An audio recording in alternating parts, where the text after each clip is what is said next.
Fala galera, a nossa aula de hoje é sobre a lei de Frank-Starling. Essa lei tão famosa que vai governar a contratilidade miocárdica vai ser uma forma de controle do coração, uma forma de controle compensatório dentro do meu coração, ou seja, um controle local. Mas você lembra que o controle do coração ele pode passar por três mecanismos diferentes. O controle neuronal, pelo nervo frênico que inerva o coração e vai variar a frequência, a contratilidade e até o ritmo de disparo do meu coração, bem como o controle hormonal da noradrenalina, assim como um controle local, que é o que a gente vai falar hoje. Portanto, a lei de Frank-Starling é uma das formas de controle da contratilidade, porém de natureza local, ou seja, localizado, independe dos outros mecanismos. E é um mecanismo muito importante para a gente poder entender as variações de volume no interior do meu coração. Otto Frank e Ernest Starling, esses dois caras aqui, fizeram alguns estudos no passado e anunciaram essa seguinte frase: o volume de sangue ejetado pelo ventrículo depende do volume presente no mesmo ao final da diástole. Mas como que isso acontece? Em outras palavras, a gente pode dizer essa mesma coisa de uma forma diferente. Isso porque a gente pode falar que o débito sistólico vai ser equivalente ao volume diastólico final e, portanto, equivalente ao retorno venoso. Todos esses fatores vão estar relacionados entre si para poder governar a contratilidade miocárdica. Essa lei de Frank-Starling, desses dois caras, ela enuncia que conforme eu aumento o meu retorno venoso, eu aumento a minha distensibilidade do miocárdio ventricular, assim como eu aumento a contratilidade, e se eu aumento a contratilidade, eu aumento o débito sistólico. Portanto, ele está relacionando o retorno venoso, o enchimento ventricular, a contratilidade e ejeção do sangue do coração. Mas como que necessariamente existe essa relação entre a distensibilidade do miocárdio, o quanto que ele vai encher, o quanto que ele vai dilatar e o quanto que ele contrai? Bom, você deve se lembrar lá do estudo da musculatura esquelética, da musculatura lisa, da musculatura de maneira geral, que conforme eu tenho a sobreposição dos filamentos de actina e miosina, eu vou variar a minha força de contração. Mas como assim? Bom, a força de contração ela pode ser relacionada com a sobreposição desses dois filamentos, de actina e de miosina. Porque você se lembra que eu tenho dois filamentos de actina para um de miosina. E conforme eu coloco eles numa sobreposição ideal, distendendo eles até certo ponto, eu coloco eles numa posição que favorece a ligação das cabeças da miosina com os sítios ativos de ligação da actina. Portanto, conforme eu vario essa sobreposição, eu favoreço ou eu desfavoreço a contratilidade do coração. Contratilidade de qualquer músculo, na verdade. No caso do coração, quando eu falo em retorno venoso, eu estou falando de mais sangue enchendo o ventrículo. Se eu tenho mais sangue enchendo o ventrículo vai se distender.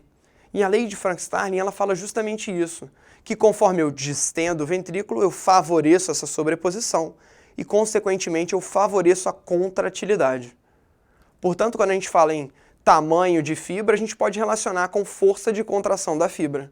Porque se eu coloco elas numa posição ideal, numa posição em que o tamanho da fibra é maior, eu favoreço a contração dessa fibra. A contração dela vai ser mais vigorosa. E, portanto, eu posso trocar esses dois parâmetros por outros parâmetros que a gente vai entender melhor ainda. A gente pode trocar tamanho da fibra por volume diastólico final. Porque se eu encho mais o meu ventrículo, se eu tenho mais volume de sangue no final da diástole, eu estou aumentando o tamanho da fibra, eu estou distendendo essa fibra. Eu estou variando para mais ou para menos. Então, se eu falo em volume diastólico final, eu estou falando em tamanho da fibra muscular, tamanho da fibra miocárdica. Da mesma forma que se eu falo de força de contração miocárdica, eu estou falando de pressão ventricular.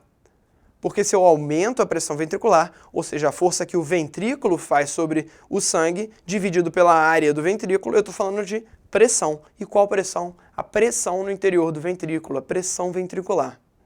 Então, quando a gente tem esses dois parâmetros em mente, o volume diastólico final e a pressão ventricular, a gente pode relacionar os dois tanto em funções gráficas de primeiro e até segundo grau. Vamos entender isso melhor. Se a gente plota um gráfico em que eu tenho no eixo das abscissas no eixo das ordenadas, a pressão ventricular, e no das abscissas, o volume ventricular diastólico final, a gente vai conseguir entender algumas coisas. Porque se eu coloco o volume diastólico final embaixo, eu estou avaliando quanto de sangue tem no interior do ventrículo. Enquanto no eixo Y, a gente está falando da força que o coração está fazendo contra esse sangue.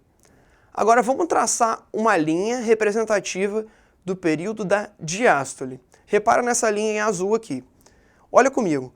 No início, quando a gente tem um volume ventricular pequeno, conforme eu vou aumentando o volume, eu vou variando em pouca quantidade a pressão, a força que o meu coração vai fazer sobre o sangue que está dentro da cavidade ventricular. Conforme eu aumento o volume de sangue que tem no interior do ventrículo, eu vou começar a aumentar cada vez mais rapidamente a pressão com que o ventrículo faz sobre o sangue. Mas lembra que se a gente está falando de diástole, não tem contração ventricular propriamente dita. Então essa pressão que o ventrículo faz sobre o sangue é uma pressão passiva. Ou seja, a própria presença do sangue no interior do ventrículo vai fazer uma pressão contra a parede ventricular e ela vai responder com uma força contrária, que é justamente essa pressão ventricular. Então toda essa pressão ventricular que está subindo conforme eu encho o meu ventrículo de sangue é uma pressão passiva. Agora, quando a gente fala na sístole, a gente já está falando de um processo ativo, em que a gente tem contração isovolumétrica, ejeção rápida, ejeção lenta de sangue. Agora vamos traçar a linha da sístole então. Olha comigo. Repara como é que na sístole eu vou, num volume ventricular inicialmente pequeno, eu vou cada vez intensificar a minha força de contração. Portanto, eu estou variando pouco o meu volume no interior do ventrículo, mas ainda assim, conforme eu aumento o volume, aumenta a força de contração. Então começa a reparar como é que, conforme eu aumento o volume, a contração aumenta de maneira compensatória. É justamente isso que a lei de Frank-Starling quer mostrar pra gente, que conforme eu aumento o volume, eu aumento a contração e o débito sistólico se mantém de certa maneira compensatório, porque se aumentasse o volume e não aumentasse a contração, eu ia diminuir a quantidade de sangue que sai do meu coração, porque eu tenho mais volume, mas eu não tenho tanta força assim. Então vamos continuar. Conforme eu aumento o volume, eu aumento a força de contração de maneira compensatória, até eu atingir um patamar que ele vai se tornar mais estável. É aí que o nosso coração vai funcionar nessa faixa de contratilidade, de volume, de variação de volume e contratilidade. Agora, existe um determinado momento em que o volume ventricular atinge tal patamar, ou seja, ele já está tão grande, olha aqui onde a gente já chegou no eixo das abscissas. A gente já começa a reduzir a funcionalidade contrátil do coração. A curva já torna-se descendente. O que significa que a lei de Frank-Starling tem um limite. Até determinado ponto, ela consegue ser compensatória, eu consigo compensar uma maior chegada de sangue no meu ventrículo, mas em determinado momento, isso já não funciona mais.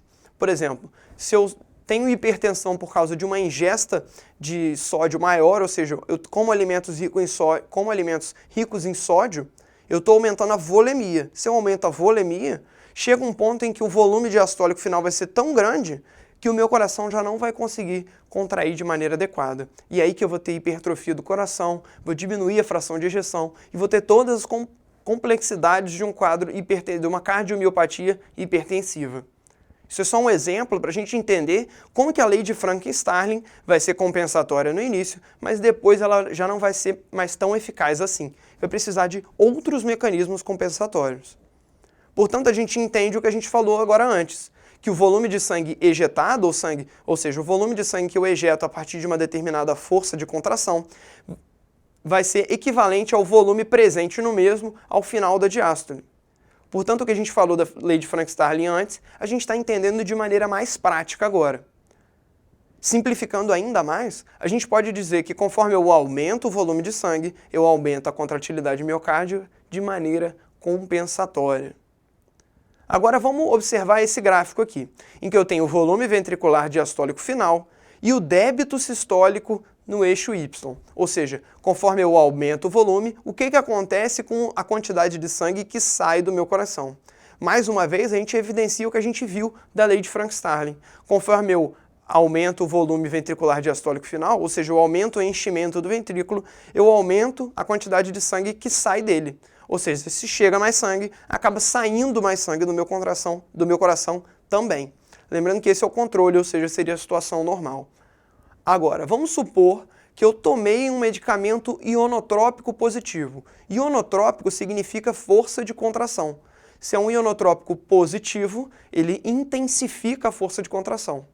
Então, se eu tomo um fármaco ionotrópico positivo, eu vou deslocar a curva de maneira mais superior. Olha como é que a curva de ejeção ventricular, ou seja, a curva de quantidade de sangue que sai do meu coração, de débito sistólico, vai se tornar mais aumentada. E o contrário vai acontecer com fármacos ionotrópicos negativos. Ou seja, se eu tomo um medicamento que diminui a força de contração do meu coração, eu vou diminuir a quantidade de sangue que sai dele. Portanto, essa curva é interessante para a gente entender o efeito sobre o débito sistólico de diferentes fármacos ionotrópicos positivos e negativos. Lembrando que a gente só tem esse desenho de curva por conta da lei de Frank-Starling, que vai ser tão importante para poder servir como uma balança na minha contração cardíaca, ou seja, na minha contração ventricular, de modo que pequenas variações de volume sejam compensadas de maneira direta, sem necessidade de uma ação neuronal ou de uma ação hormonal. Portanto, a gente entendeu de maneira completa a lei de Frank-Starling. Muito obrigado e até a próxima.